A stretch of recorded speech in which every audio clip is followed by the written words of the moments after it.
Welcome back, everyone. My name is Patrick. You're watching the Oilers Rundown, broadcast on the Oilers Fanatic and the Heavy Hockey Network. I've been away for just about a week now here, so I apologize to everyone for my absence. Was dealing with a really bad flu.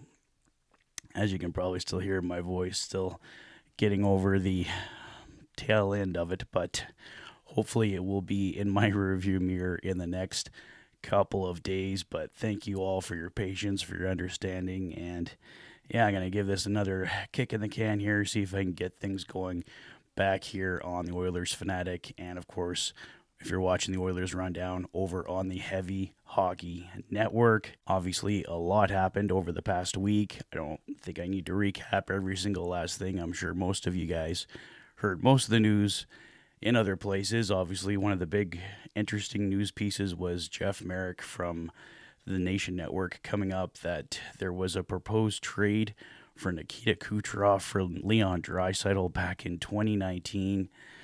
Kind of crazy to think about. I'm really glad it didn't happen. Not that Kucherov wouldn't be an amazing player, but I just love the dynamic of McDavid and Draisaitl. But apparently the Oilers wanted Anthony Cirelli included in the deal, and that's what ultimately shut it down. Something interesting to think about: could have had Nikita Kucherov with the Edmonton Oilers, Leon Draisaitl with the Tampa Bay Lightning. How different would things have been? The big news for today: the Edmonton Oilers are getting back Viktor Arvidsson. Arvidsson missed 15 games beginning on November 14th. He said today the process was very frustrating. No doubt there. Adds that he's been dealing with injuries for the last couple of years and hopes to put it all behind him. Frustrating for him, frustrating for us as fans, but we officially get him back tonight. And this is the lineup that the Oilers will go with as they take on the Boston Bruins tonight at 7 p.m. at Rogers Place.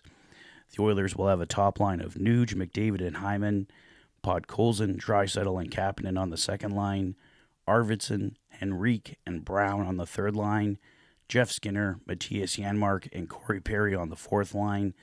Derrik Ryan will be the odd man out. Matthias Ekholm, Evan Bouchard in the top pairing, Darnell Nurse, Troy Stetcher in the second pairing, and Brett Kulak and Ty Emberson in the third pairing, with Stuart Skinner getting the start and goal tonight for the Edmonton Oilers. So, be interesting to have Arvidsson back in there. Derrik Ryan for the first time out for the Edmonton Oilers. It just always seemed like Derrik Ryan was kind of destined to be the odd man out here. He provides things for the Edmonton Oilers, no doubt whatsoever, but he does always appear a step behind. He is the slowest player probably on the team, oldest player that just comes with father time there. And with the Oilers having guys like Arvidsson, like Kane eventually, more on Evander Kane in a moment, trying to break in back into this lineup, and guys like Noah Philp coming up, the future didn't look overly bright for Derrik Ryan with the Edmonton Oilers here. I think he's just probably going to be an extra here for the most part. I don't know if he'll ever officially be sent down to Bakersfield, but Derrik Ryan may see his playing time with the Edmonton Oilers here in the future greatly reduced. Now, I mentioned Evander Kane a moment ago. Oilers insider Bob Stauffer gave us an update on Evander Kane, saying the earliest that we will see Evander Kane back at this point is March. So there was talk of a possible late January return for Evander Kane. That is apparently off the table now. The earliest possible return for Evander Kane will be in March of 2025. So I personally was hoping to have Evander Kane back in the lineup just to give the Oilers a bit more of a jump, just to see how the lines look, possibly before the trade deadline, but it doesn't look like that is going to happen. So hopefully Evander Kane can heal up here, be ready to go in March for the Edmonton Oilers, and hopefully newer Oilers like Kasperi Kapanen, Viktor Arvidsson, and Jeff Skinner can fill the gap until Evander Kane is ready to return. Well, guys, I think that's all I'm going to get from my voice for now, but happy to be back. Sorry once again.